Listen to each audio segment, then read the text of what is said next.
told somebody that so every week we are bringing you amazing people doing extraordinary things, whether it's business and life or whatever it is. This week we have somebody extraordinary. Never think you're too old to follow your dreams. So I want you to remember that. And sometimes people say at 30 that they're too old to follow their dreams. So this is just a reminder that you can go from one career to another. So today we're bringing on Chef Andrea Young from Sweet Vegan. This chocolate's delicious. And those of you who know, I haven't eaten like sugar like this the whole year, but her product is like all natural, low sugar. It's amazing where you get all into it. So everybody, I want to welcome, yeah, really, my brain. We get strength by giving strength. I'm here for you.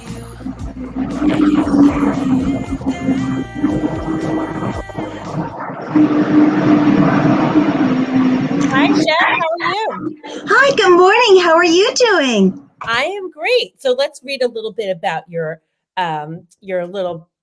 bio here and your amazing company. Your website is beautiful, by the way. So it's sweetvegan.nyc for those of you who are looking. So she found solace amidst the turmoil of her parents' separation in their kitchen. Her maternal grandma, Georgia May, I love that name, taught her everything that she knows about cooking, always with love and the values of a strong Midwest work ethic. She inspired her to move to New York City and study interior architecture, which is just amazing. It wasn't until she combined her career in design and sweet memories of cooking with her grandma that she decided to become a vegan chef, and Sweet Vegan was born. So, Chef Andrea, thank you so much for coming on. We were introduced by Teresa from Grandma's Love. You both were taking a class together, and I want you to talk about that too. So, yeah, just introduce yourself. Tell us a little bit about you. Well, thank you so much. That little bio was great. And sometimes it's good for me just to rehear some of those little childhood memories where I am today. So, yes, my background is the Midwest. And of course, I've loved New York and I've lived here for many years. And I've reinvented myself with the whole advent of COVID and my mom having an accident in New York and needing to recuperate, and the sort of self-discovery of how food can really heal. So it's that sort of pleasure and that sort of joy that came full circle. And I became a chef and I started working unexpectedly for celebrities in New York and preparing vegan and plant-based cuisine. And what I discovered is so many of my clients were asking me, can you make me something for dessert that doesn't have soy in it, that's not made with white sugar, or that is totally nut-free? So I started coming up with recipes using chocolate, and that's really what sort of literally stuck. And people really started saying, can you make me some of those energizing espressos? Or, I love the one with the lemon in it, the luscious lemon. So it was just sort of a happenstance that came together. And then when my job totally was downsized, I knew immediately I wanted to go into food and I wanted to go into chocolate, because chocolate brings so much joy and love to everyone. So I'm so thrilled that you have tried them and that you're part of my Sweet Vegan chocolate family. Yeah, I mean, they're absolutely delicious. You know what? And you only need one. Yes. It's so satisfying and has so much flavor, and like the ginger, like with the day that we first met and we spoke, you had just gone out, or you were going out to buy fresh ginger. That was like the goal, like what you need to go do.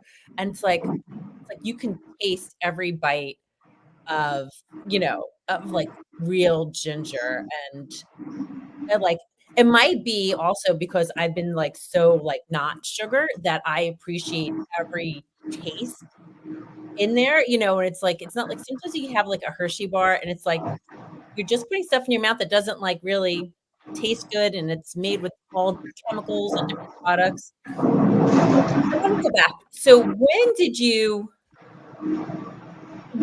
officially, at what age, if you don't mind, stop working as an architect? I was just about 60 years of age.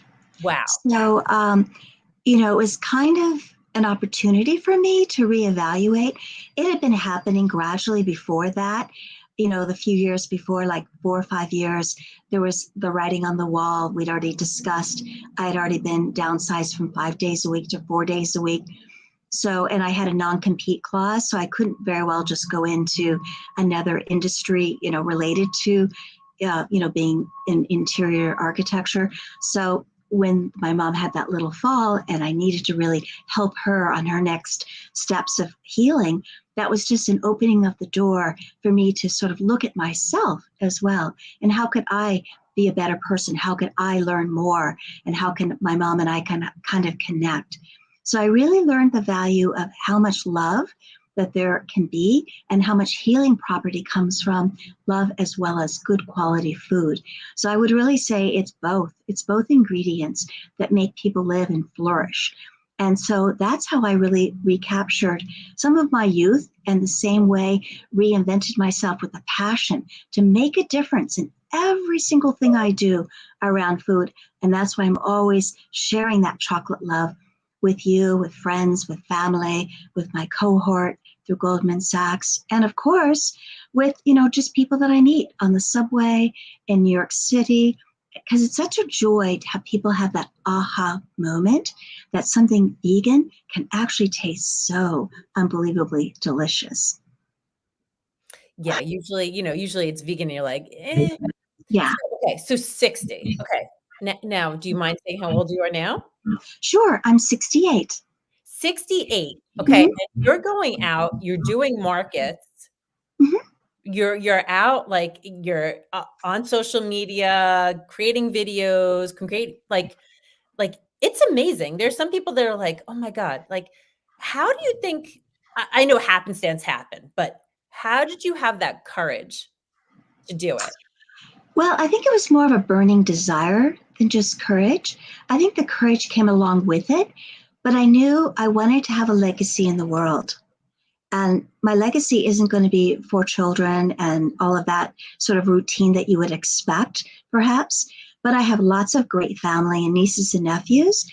But I wanted to really make a difference. And I knew after my mom had such an amazing healing experience in only 3 months' time, because her fall happened in May and she was back returning to her home in Florida in end of August, that there's really something to making a difference with food and the healing properties of love.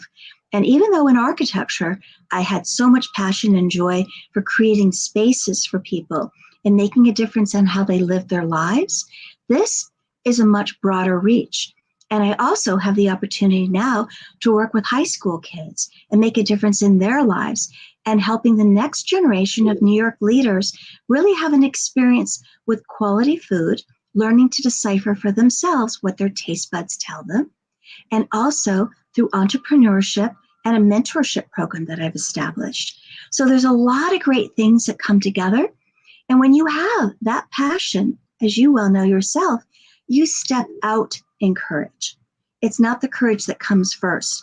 It's that you have something that you're bursting at the seams to share with the world. So you have to be courageous because you have to tell your story and get it heard. All right, so just by you being a mom, you realize the benefit of how important food is.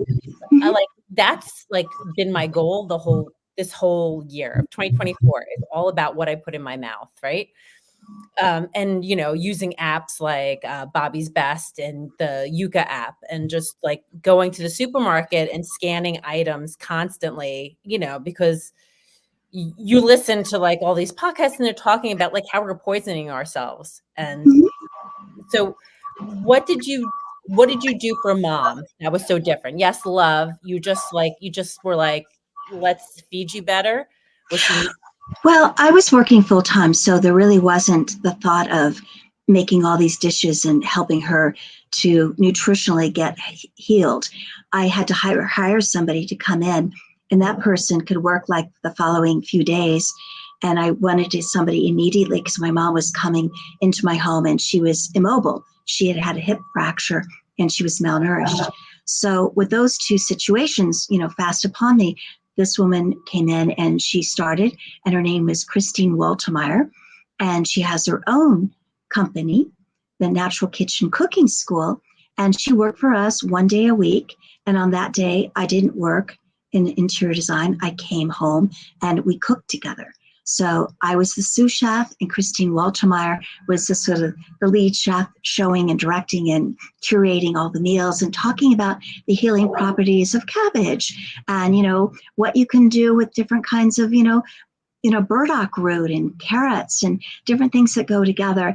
And my mom brought back memories for her of her childhood of growing and spending time with her grandparents in the Midwest in Martinsville, Indiana. So it was like full circle of being able to hear my mom's stories from her childhood, which I didn't really know that many of, and then seeing her come to life, seeing the blossom in her and the joy, and then inviting friends over for dinner, because of course we had tons of food.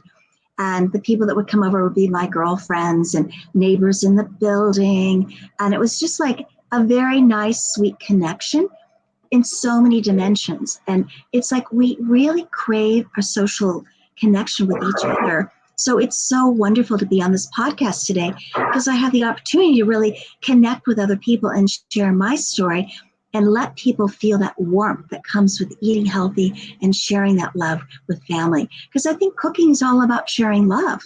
So, and you just have to decide what are the choices that you want to make in your own life that will make you feel better and what you contribute to other people's lives. And that's what I discovered with a plant-based diet in Christine Waltermeyer. And then I went on to her school and became a plant-based chef. That's a cool story. Let's talk about how, sorry, the connection's all a little messed up today. I don't know why. Talk about what you are doing for high school students. And like, was that like, did you have that goal from the beginning when you opened up Sweet Vegan? For me, when I started, the cart was before the horse with Vincent in Brooklyn. I knew that I wanted to do something to give back to cancer patients first. Right. So did you know that you wanted to, with this legacy, you wanted to help high school students, and, you're up in Harlem and where you're based, and can you talk about that? Sure.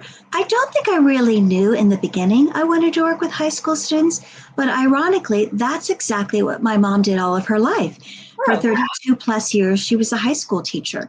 Now, she taught middle school for part of those years, but she taught in the inner city of Indianapolis. And she, as a single parent, she would go to school every day. And my grandmother, of course, would come in, and she was my contact in terms of the kitchen experiences that we've spoken about. So now, going fast forward, I discovered a wonderful program in New York City called SEP, SYEP, Summer Youth Employment Program. And so somebody introduced me to the program, and they said, well, you can get some wonderful students, da-da-da-da. So sure enough, I applied, and I got some students one year, and then we added a couple more students, and they worked on our packaging, and they put boxes together. And, we just had a really nice time, and I got a chance to prepare a meal for them all, and they would come in and we'd sit and have a little meal at lunch or a weekend meal. And it was an opportunity for me to get to know them and what their individual pursuits were and their visions for themselves. And one particular student really stood out, and her name is Saida. And she had told me on her first day she wanted to go to medical school and she wanted to go to Cornell. And I was blown away that a 15-year-old could be that succinct and that knowledgeable and that clear. And we stayed in touch throughout the years. And after she completed her program with SEP, she came on board to work with us. And she stayed with us through different, holiday times and coming back in the summer, even when she wasn't with SEP. So that's how the program really became initiated, was through some of the students that I thought were great candidates to come and become a part of the Sweet Vegan family.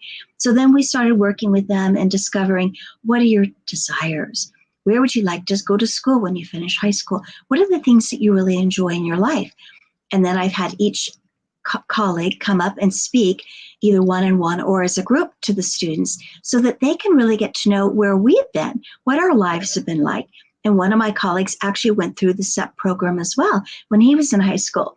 So it's kind of like going full circle and sharing that experience and giving them the strength and the hope, and also encouraging them to ask questions and be a part of our future. Do the tasting of our chocolates. Be honest with us and let us know what you think. So I would say that's how it has evolved. And now we have 3 students that have stayed with us, and Saida got a full scholarship out of Holyoke. And we've actually did a little story on our website. If anybody would like to just check it out, I would love for you to read more about her life. And she's coming back to work with us for a couple months this summer, and she's coming back on Monday. So again, it's just about good communication, staying in touch with people, opening the door and allowing people to blossom and grow in their own rights. And I think that's what Sweet Begin is all about. That's there is a local high school that I'm working with. Oh, I really don't know why it's so bad today. I apologize, everyone. There is a high school, Fort Hamilton High School in Bay Ridge, Brooklyn. That's where we did our community cleanup last month. They are reaching out. They have reached out to me in hopes that I can connect them to store owners, because that's what they want to do. They want to kind of create their own program that they can put the children in the shops.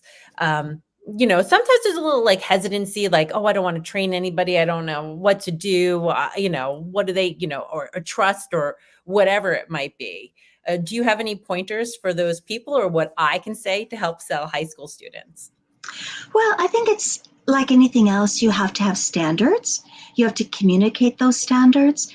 I think it's important that they read a document about the company, what the mission statement is. So we've created a vision statement for the company and a 5-year plan. And of course, the students may not be with us that entire 5 years, but they get to know, what kind of a company is this? What does Sweet Vegan stand for? What are Sweet Vegan's goals and ambitions? So they're getting to know more than just Chef Andrea, but what is the outlook of this company and how does Sweet Vegan want to make a difference? So when they read that, which is basically a couple of paragraphs, then we have a kind of an outline of job description of different things that we would like to ask them to do. And then we interview them. And I think it's really important to be a very good listener and ask them to tell the listener about themselves. So it's really about how they communicate, what their ideas are. And then I like to check references where possible. And it may not be a job reference since they're a high school student, but it might be somebody from their school, a teacher, or somebody that knows them in a different way. So I think it's good to do your due diligence and, of course, explain the job with as much clarity as possible. For our positions, it really involves such things as, do you like to be crafty? Do you like to put things together? Because we have to do ribbons and bows on our boxes. Now, if you don't like that sort of thing and you don't like detail work, maybe that's not the job for you. Also, it might involve some washing of some dishes from time to time because we make test samples and things like that. So I like to know, are you handy? Do you like to kind of pitch in, and are you a team player? So those are some of the things that I would share about the job description. And then I'd like to find out what kind of things they like to do as people, because you can learn a lot from people if they're oriented towards sports and teams. Do they like to work one-on-one with people? And are they good on details? What are their favorite subjects in school? So I think it's just about that bonding experience and having good communication. That's so key for a successful working relationship. I think that things. Do you have an operating manual? Well, I'm in the process of formulating one. I don't have a full-fledged manual yet. It's something we haven't had that many employees, but we do have one in the making, and I do have one for the students when they come on board, for sure. I think I've always lacked doing that. You could see that you have that, you have the skills and talent to take Sweet Vegan to 10 levels above of what you are right now. And at 67, you said now you just went and took part of a program. You want to talk about that and tell other entrepreneurs about it? Sure. Well, I'd love to share about it because it was really a life-changing experience. And I'm sure many of your listeners have heard of the program, but if you haven't, it's the Goldman Sachs 10,000 Small Businesses. And it's not an easy program to necessarily get in, But once you're in, you become like a family as a group, and you really support each other, which is one of the most important things in any environment that you're working in, is to get support.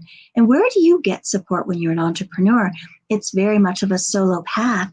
And, you may think everybody else is a competitor, but really, if you look at the big picture, they're not competitors. They're people that have their own strengths, their own weaknesses. And in this cohort, they always say, if you see somebody struggling, you see somebody that needs some help, reach out to them. We form smaller groups within the larger group of 40, 41. And it's those small groups that have really carried me. And I've hopefully been of some assistance to some of my fellow cohort, which is what we're called, or we're called scholars. So now we've just graduated less than a month ago. Congratulations. Oh, thank you so much. It has definitely been a very big challenge to meet all the expectations and do all the homework assignments. But really what you're doing is you're growing your business. It's all about your personal growth and your business growth, because it's got to be hand in hand. It's not strictly about the business. It's about you succeeding in your life and your business. And they always say, don't work in the business, work on the business. And it's a very different mind shift.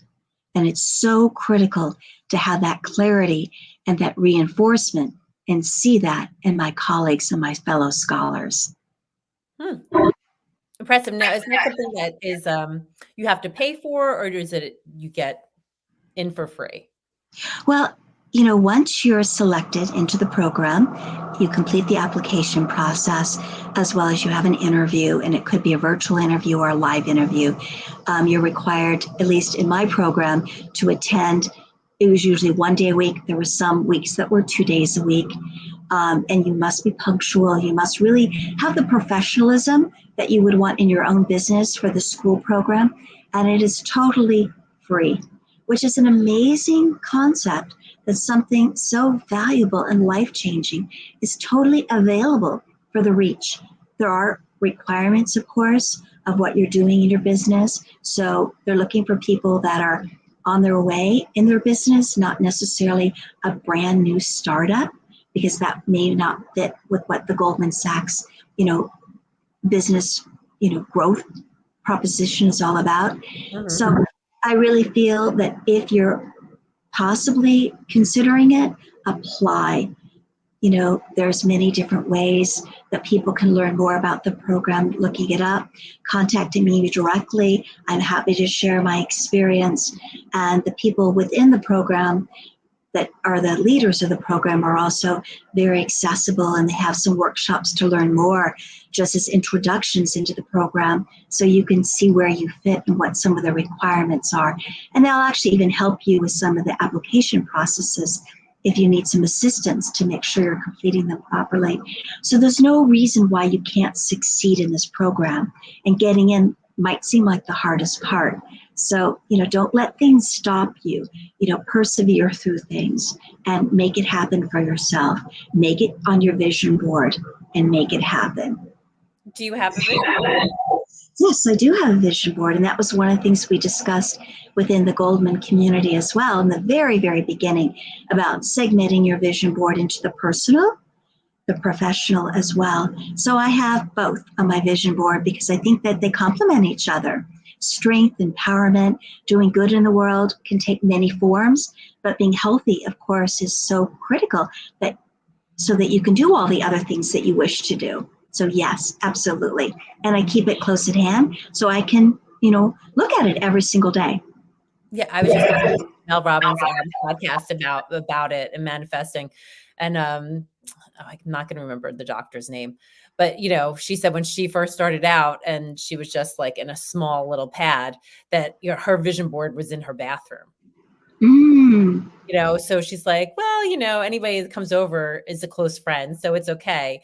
And she said, they'd sit there and while they were occupied, would look at her vision board, and then they'd be like, I can help you with that.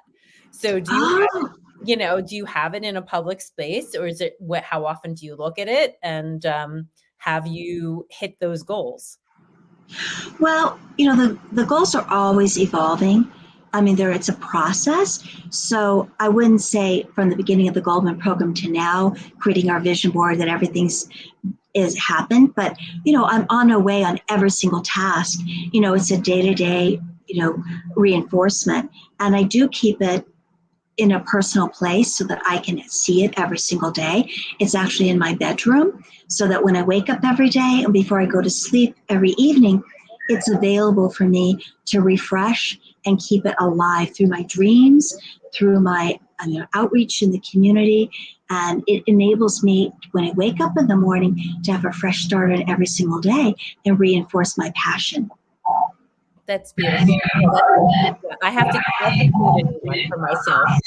It's been a while since I've had one up, but what's the biggest goal on there? Well, I think it's to make Sweet Vegan a household name and make it, like across the United States, the chocolate of choice for people, so that we are a product that people are going to want to seek out with the integrity that they know our ingredients are fresh. We don't use the additives, and they have such a mouth-watering great experience. And they'll look at our reviews, and currently we have over 550, all 5 stars. And they know, hey, this company knocks it out of the park. I want to try this. This is my choice. Ah, there you go. And what are you trying right now? Let's see.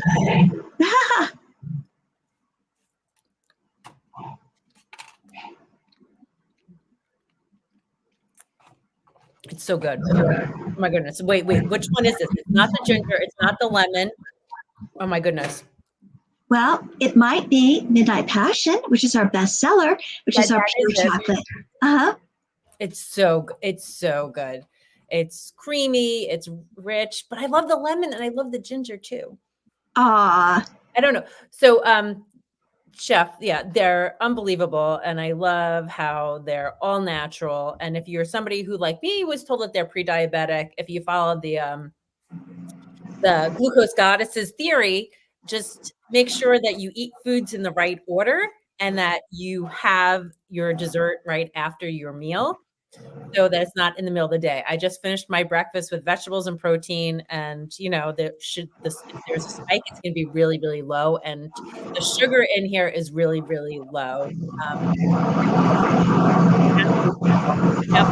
Grab some today for Mother's Day. How can they find you? Sure. I would suggest that they reach out on our website, which is sweetvegan.nyc. We have a couple specials that we're running right now on our 15-piece box. And if you would like something, just order it and we'll get it right out. We are available for our pickup. We also deliver within the 5 boroughs. So, there's no reason why you can't have a special treat and share that chocolate love with that someone special who's been good to you all your life, right? That's dear mom. Or yourself. Of course, and yourself. Well, hopefully you'll be sharing. Are you popping up anywhere this weekend, today or tomorrow? Yes, actually, tomorrow I'll be at Aveda in the Short Hills Mall. And that's, of course, a vegan company. And they just love, everything that we're doing. And I love all the things that they do. They're such a generous company. And then on Sunday, I'll be at Prospect Park, right around where Smorgasburg is on the Prospect Park area. So that's another area you can find us on Mother's Day. We're offering some complimentary little treats for moms that want to come over. So we're offering some chocolate dipped fruit for everyone that comes over, and an opportunity for you to get to know us and to experience sweet vegan chocolate. Oh, that is nice. And you're busy. So when you're telling me like you're 40 and you're tired, or you're 30 and you're tired, or you're 25 and it's already too late for you to go back to school, like, don't be ridiculous. Listen to Chef's journey from being an architect to vegan chef to now having this great, amazing brand that you can go sample tomorrow, and Sunday on Mother's Day. She's out working. So come on, there's no excuses. We all got to go and push through. Like, you're a total inspiration. Like, I really am like, sometimes I get a little tired at events, but The heat ones like really get me bad. But tomorrow, if you're around, if anybody's around in Staten Island, we will be at Flagship Brewery celebrating their 10-year anniversary. So we will have little mom treats as well, and you can make your own custom little baskets and stuff. I'll have some of the copies of the book with me. So you get the two opportunities, whether you're in New Jersey or Staten Island. You can come and shop at both of us and go to Park Slope on Sunday. So it's really great, Chef. Tell everybody where to follow you. Sure, please follow us on Instagram. We're also on Facebook, and it's Sweet Vegan NYC. We'd love to see you, and any questions about the Goldman program, reach out to me, and I'm happy to share my experience, strength, and make your future great as well through this program. Oh, you're simply amazing. Thank you so much, and everybody have a wonderful Mother's Day. Take time for yourself. Go lock yourself in your bedroom if you have to, and go have some chocolates and sniff some lavender. Have you ever tried lavender and chocolate yet? Yes, I have, and it's been a wonderful experience. And I do like a little collection from time to time of nothing but herbs, and different floral fragrances. It's more like a little custom curated experience for particular delights. Ooh. All right. Everybody stay tuned and go follow along so you can get in on that. All right. Hold on one second. All right. Bye, everybody. Thank you.